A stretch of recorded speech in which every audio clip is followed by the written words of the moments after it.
গুৰুত্বপূৰ্ণ খবৰ কংগ্ৰেছত প্ৰাৰ্থিত্ব কেন্দ্ৰিক লেনদেন চলিছে ধনৰ লেনদেন চলা পৰিলক্ষিত হৈছে কংগ্ৰেছত প্ৰতিটো টিকটৰ নামত এতিয়া কংগ্ৰেছৰ যিসমূহ পালি নেতা বা কংগ্ৰেছৰ যিসমূহ কৰ্মীয়ে পঞ্চায়ত নিৰ্বাচনত অৱতীৰ্ণ হৈছিল পঞ্চায়ত নিৰ্বাচনত অৱতীৰ্ণ হোৱা প্ৰতিগৰাকী প্ৰাৰ্থীয়ে 10ৰ পৰা 25 লাখ টকা আদায় দিবলগীয়া হৈছিল 10ৰ পৰা 25 লাখ টকা আদায় দিয়াৰ পিছতহে পঞ্চায়ত নিৰ্বাচনত প্ৰতিদ্বন্দ্বিতা কৰিবলৈ সক্ষম হৈছিল কংগ্ৰেছ প্ৰাৰ্থী এই খবৰ কৰিমগঞ্জত এই ঘটনা সংঘটিত হৈছে কংগ্ৰেছ দলক শেষ কৰিবলৈ এতিয়া একাংশ কংগ্ৰেছ কৰ্মী যেন উঠি পৰি লগা পৰিলক্ষিত হৈছে কংগ্ৰেছ দলৰ ভিতৰত এতিয়া ধনৰ এনেদৰে লেনদেন চলা পৰিলক্ষিত হৈছে এগৰাকী ব্যক্তিয়ে অভিযোগ উত্থাপন কৰিছে যে তেখেতক পৰা 10 লাখ টকা দাবী কৰা হৈছিল কংগ্ৰেছৰ এগৰাকী নেতা কংগ্ৰেছৰ সেই নেতাগৰাকীয়ে 10 লাখ টকা দাবী কৰিছিল পঞ্চায়ত নিৰ্বাচনৰ সময়ছোৱাত অকল তেখেতৰ প্ৰায় নহয় কেৱল মাত্ৰ তেখেতৰ প্ৰায় 10 লাখ টকা লোৱা নহয় বাকি আন যিসমূহ প্ৰাৰ্থী আছিল আন প্ৰাৰ্থীসমূহৰ পৰাও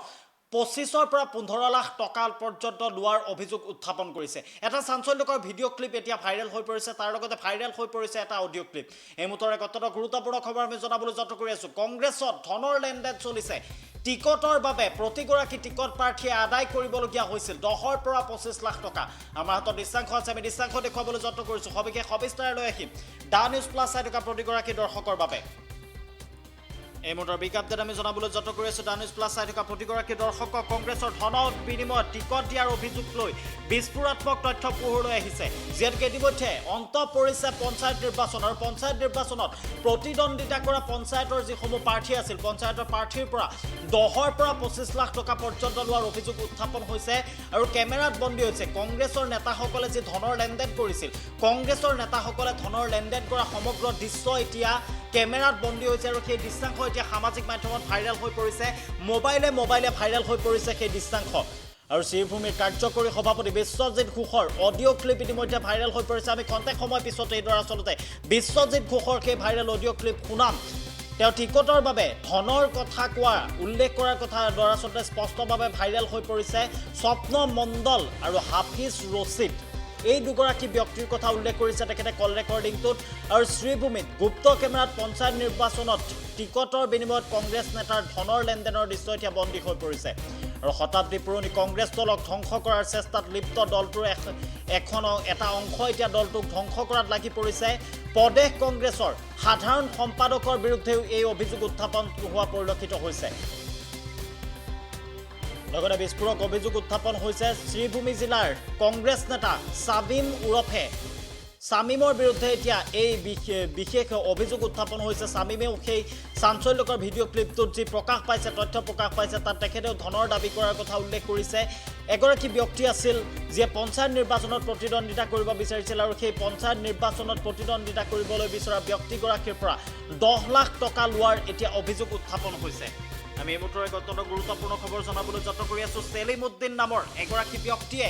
কংগ্ৰেছৰ হৈ পঞ্চায়তত প্ৰতিনিধিত্ব আগবঢ়াইছিল আৰু তাতে তেখেতে 10 লাখ টকা সেই টিকটটোৰ বাবদ 10 লাখ টকা দিবলগীয়া হৈছিল এই মুহূৰ্তত অত্যন্ত গুৰুত্বপূৰ্ণ খবৰ আমি জনাবলৈ যত্ন কৰি আছো কংগ্ৰেছত এতিয়া টিকটৰ বেচা কিনা চলিছে 25ৰ পৰা 15 লাখ বা 10 লাখ টকা পৰ্যন্ত এতিয়া এটা টিকটৰ দাম উঠিছে আৰু এয়া পঞ্চায়ত নিৰ্বাচনৰ ঘটনা যিহেতুকে ইতিমধ্যে পঞ্চায়ত নিৰ্বাচন অন্ত পৰিছে আৰু পঞ্চায়ত নিৰ্বাচনৰ পিছতেই এই সমগ্ৰ যি তদন্ত এই যি সমগ্ৰ ঘটনা এতিয়া পোহৰলৈ আহিছে আমাৰ হাতত সেই ভিডিঅ' অডিঅ' ক্লিপ আছে আমি সেই অডিঅ' ক্লিপ এই মুহূৰ্তত শুনাই ল'বলৈ যত্ন কৰিছোঁ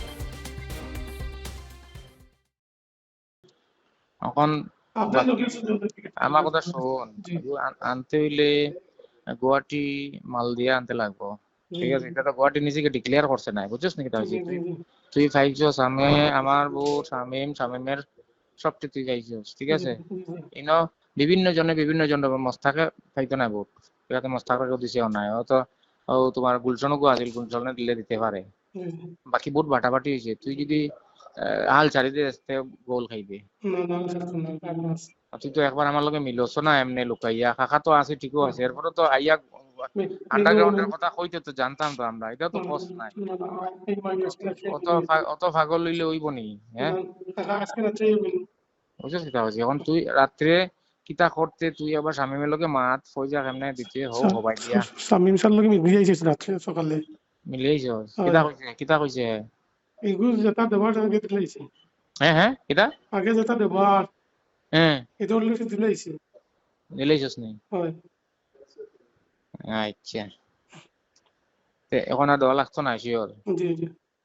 আর আমারে স্বপন মন্ডলে তোর কথা কইছে, ঠিক আছে, আমারে হাফিজ রশিদে তোর কথা কইছে। যিকোনো খবৰৰ বাবে যোগাযোগ কৰক 7099017330 লগতে 7099017110 নম্বৰত।